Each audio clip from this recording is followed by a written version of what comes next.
Welcome back to Behind the Crime Scene.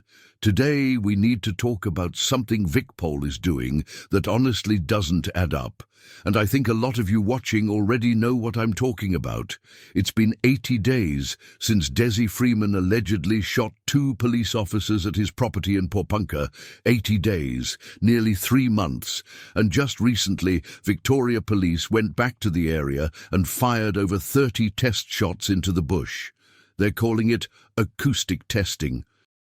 Their explanation: they're trying to figure out where a single gunshot came from that was heard at 11:45 a.m. on August 26, 2025, over an hour after the initial shooting. But here's the thing. Why are you doing acoustic testing 80 days later? Why fire 30-plus rounds to figure out which direction Dezi ran? And if you're really just tracking his escape route, why wait nearly 3 months when the trail is stone cold? A lot of people are asking the same question I am. Is this really about finding Dezi Freeman? Or is this about something Victoria Police doesn't want to admit? Let's talk about what might actually be going on here. Let's start with what VicPol is telling us. On August 26, 2025, around 10:30 in the morning, 10 armed police officers showed up at Dezi Freeman's property at Gully farm in Porepunkah. They were there to execute a search warrant. According to police, a confrontation occurred. Shots were fired. 2 officers were killed. Detective leading Senior Constable Neil Thompson, 59 years old and days from retirement, and Senior Constable Vadim Dewart-Hotart, 34 years old. A 3rd officer was wounded in the leg. Dezi Freeman, they say, fled into the dense bushland of Mount Buffalo National Park, and he's been missing ever since. Now, at approximately 11:45 a.m., that's an hour and 15 minutes after the shooting, someone reports hearing a single gunshot in nearby bushland, specifically around Barrett Lane and Rayner Track. Fast forward 80 days. Victoria Police returns to the area and fires over 30 test shots of different calibers into the bush. They're using specialized acoustic equipment to record how the sound travels through the terrain. They say this will help them understand which direction Freeman escaped. Does that make sense to you? Because it doesn't make sense to me. If you want to know which direction someone ran, you do that in the first week. You do it when you've got hundreds of officers on the ground, when the search is active, when time matters. You don't wait nearly 3 months when Freeman could be anywhere in Australia or dead in the bush, unless you're not really trying to figure out where Freeman went. Unless you're trying to figure out something else entirely. What really happened at 10:30 a.m.?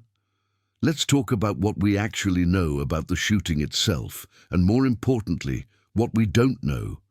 10 officers arrived at the property, 10 armed police officers for a search warrant.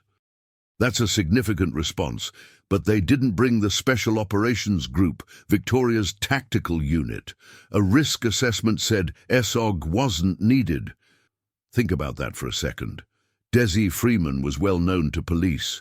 He'd called them Nazis and terrorist thugs in court documents. He'd tried to citizens arrest a magistrate. He'd made threatening posts online during COVID about politicians and police. He rejected government authority. And they thought SOG wasn't needed. The officers arrived around 10:30 a.m. There was an argument at Freeman's bus where he lived with his wife and 2-year-old child. Then shots were fired. Here's what we don't know. Who fired first? How many shots were fired? Where were the officers positioned? Were they clustered together? Were they spread out? What was the tactical approach? We know there's footage from before the shooting, showing officers clustered at the doorway of Freeman's home. Police have confirmed this footage exists and that it came from a Freeman family member. They called it distressing and disappointing. Clustered at the doorway, multiple officers in close proximity, an armed confrontation breaks out. Can you see where I'm going with this? Here's the question that I think Victoria Police might be trying to answer with their acoustic testing, even though they'll never say it publicly. Were those 2 officers killed by Dezi Freeman's gun? Or were they hit by rounds fired by other police officers in the chaos of the confrontation? This is called friendly fire. it happens. It's a tragic reality of armed confrontations where multiple people are shooting in close quarters, in high-stress situations, with officers potentially in each other's lines of fire. I'm not saying this is definitely what happened. I'm saying it's a legitimate question based on what we know and what we don't know. Think about the setup. 10 officers, some or all of them armed, confronting an armed man who they knew was anti-police and potentially dangerous. Shots are fired. In that chaos, with officers potentially clustered near a doorway, with everyone's adrenaline pumping, with split-second decisions being made, is it possible that not every round fired came from Freeman's weapon? The ballistics would tell us this. Bullets have unique markings based on the weapon that fired them. If you recover bullets from the victims' bodies, you can determine which gun fired them. This testing would have been done immediately. It's mandatory procedure. But those ballistics results? Not public. They're part of an ongoing investigation, we're told. They'll come out in court or at a coronial inquest, but not now. Now let's come back to this acoustic testing. If you're investigating friendly fire, suddenly it makes sense. You need to understand the acoustic environment. You need to know how gunshots echo through that specific terrain. You need to be able to reconstruct the sequence of fire, who shot when, from where, in what direction. You need to be able to explain to a coroner, to the families, to the public, here's exactly what happened. Here are all the shots that were fired. Here's where everyone was positioned. Here's the timeline. And here's the thing about that mystery gunshot at 11:45 a.m., over an hour after the shooting. Police are publicly saying they want to know if that was Freeman, where it came from, whether it indicates his escape direction. But there's another possibility nobody's talking about. What if that 11:45 a.m. gunshot is the only one they're certain came from Freeman's weapon? What if the ballistics from the 10:30 a.m. shooting show that the fatal rounds came from police weapons, and now they need to establish that Freeman actually fired at officers to justify the police response? I want to be clear. I'm speculating here. I don't have evidence for this. But when you look at the timeline, the secrecy around ballistics, the delayed acoustic testing, and the way VicPol is handling this investigation, it raises questions. Let's talk about Dezi Freeman himself for a minute, because I think the mainstream media and VicPol have painted a very one-sided picture. Yes, he rejected government authority. Yes, he had confrontations with police and courts. But let's look at why. Dezi wasn't always like this. He worked as a landscape photographer. He had a family. He was involved in his community and church. Something changed, particularly during COVID. During the pandemic, Dezi saw government overreach. He saw lockdowns that destroyed businesses and separated families. He saw vaccine mandates that violated bodily autonomy. He saw police enforcing rules that seemed arbitrary and authoritarian. And he spoke out about it. Did he go too far with some of his rhetoric? Maybe. Did he have legitimate grievances about government overreach? Absolutely.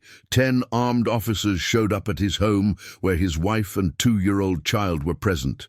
For a search warrant, not an arrest, a search. From Dezi's perspective, and I'm trying to understand his mindset here, armed government agents showed up at his home to search for evidence of crimes he maintained he didn't commit. He saw this as persecution, as tyranny, as exactly what he'd been warning about. I'm not justifying violence. I'm trying to understand how we got to this point where a confrontation escalated to gunfire and death. Victoria Police have been less than transparent about this case from the beginning. They've deployed hundreds of officers, spent millions of dollars, brought in the Australian Defence Force, brought in tactical police from New Zealand, and offered a record $1 million reward. This is the largest manhunt in Victorian history.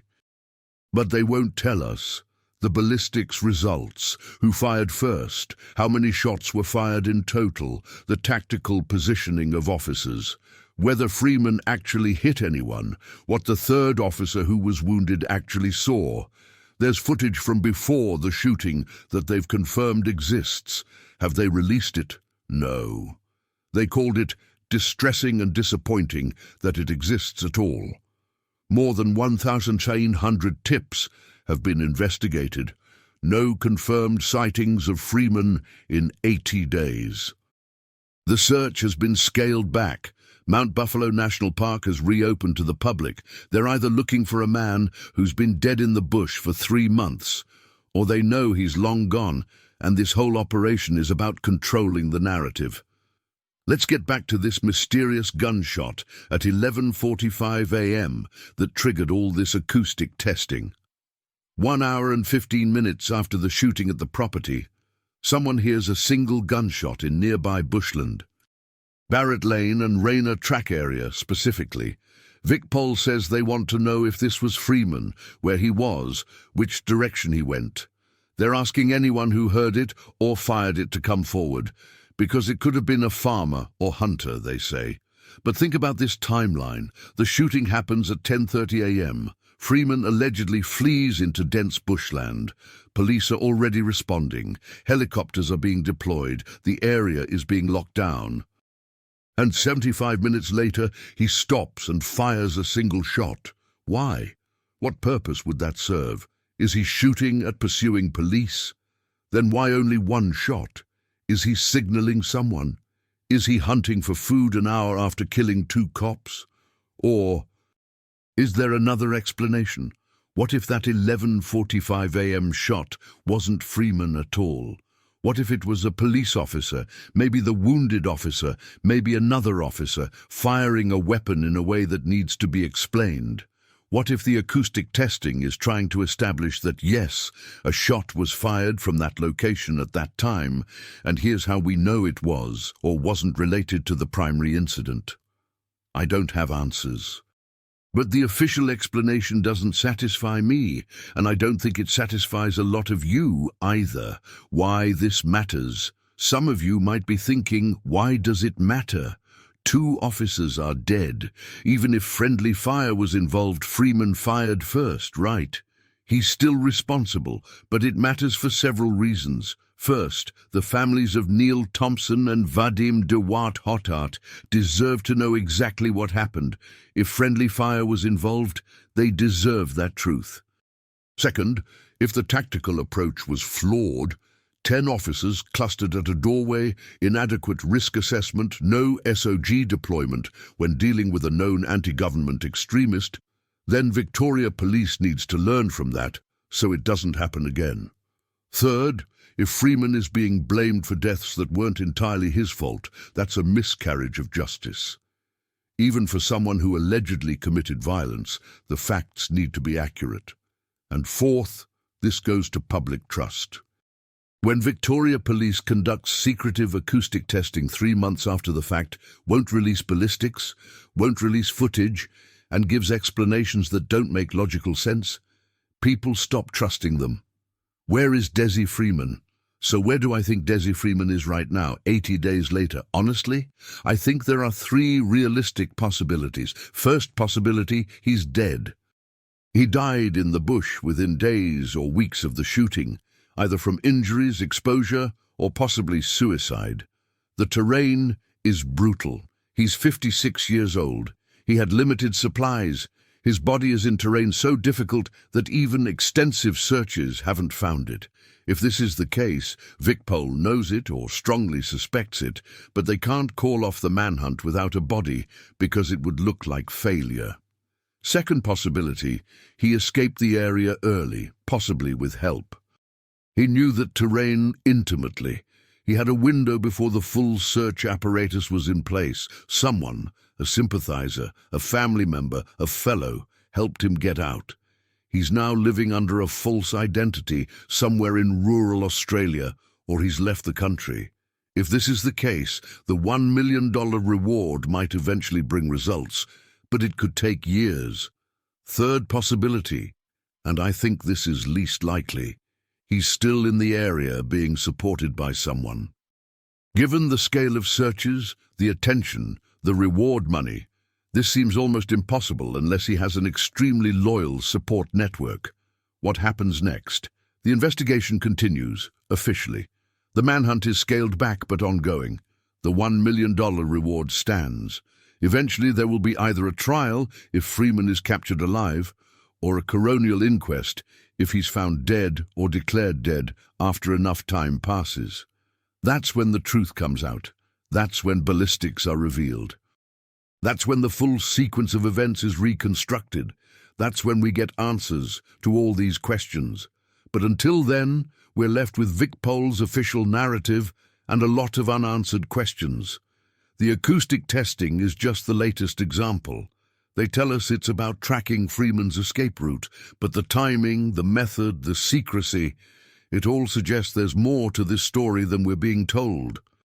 My take, look, I know some of you will think I'm being too sympathetic to Freeman or too critical of VicPol, but I'm just asking questions that I think need to be asked. 2 officers are dead. That's a tragedy regardless of exactly how it happened.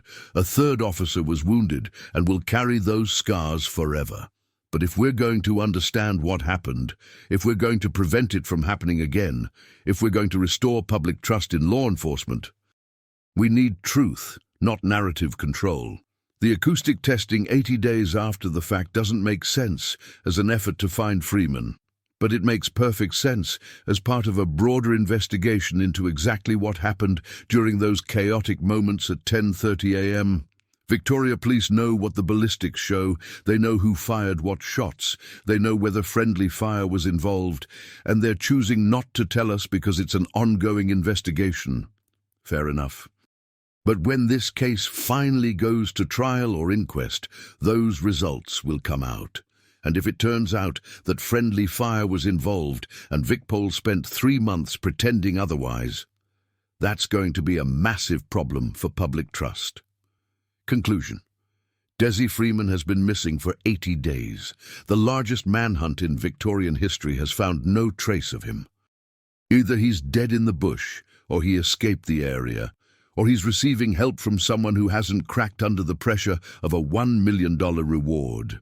Victoria Police conducted acoustic testing in early November, firing over 30 rounds into the bushland to analyze sound patterns. They say it's about understanding Freeman's escape route from that 11:45 a.m. gunshot. But the timing doesn't make sense. The explanation doesn't satisfy. And the secrecy around ballistics and footage raises more questions than it answers. Was friendly fire involved in the deaths of those 2 officers? I don't know. But I think Victoria Police knows, and I think that's what this acoustic testing is really about. The truth will come out eventually. The question is whether VicPol will be honest about it now, or whether we'll have to wait for a trial or inquest to get real answers. For now, we're left with questions. And honestly, that's all I've got. Questions, but I think they're questions worth asking, and I think a lot of you agree. Thanks for watching Behind the Crime Scene. I know this one was different, more questioning than my usual videos, but this case demands questions, and I'm not going to pretend otherwise. Let me know what you think in the comments. Do you buy VicPol's explanation for the acoustic testing? Do you think friendly fire might have been involved? Where do you think Dezi Freeman is right now? Hit subscribe for more Australian true crime analysis that asks the questions mainstream media won't. And remember, it's okay to question authority. That's not being a conspiracy theorist. That's being a critical thinker. Stay safe, stay skeptical, and keep asking questions.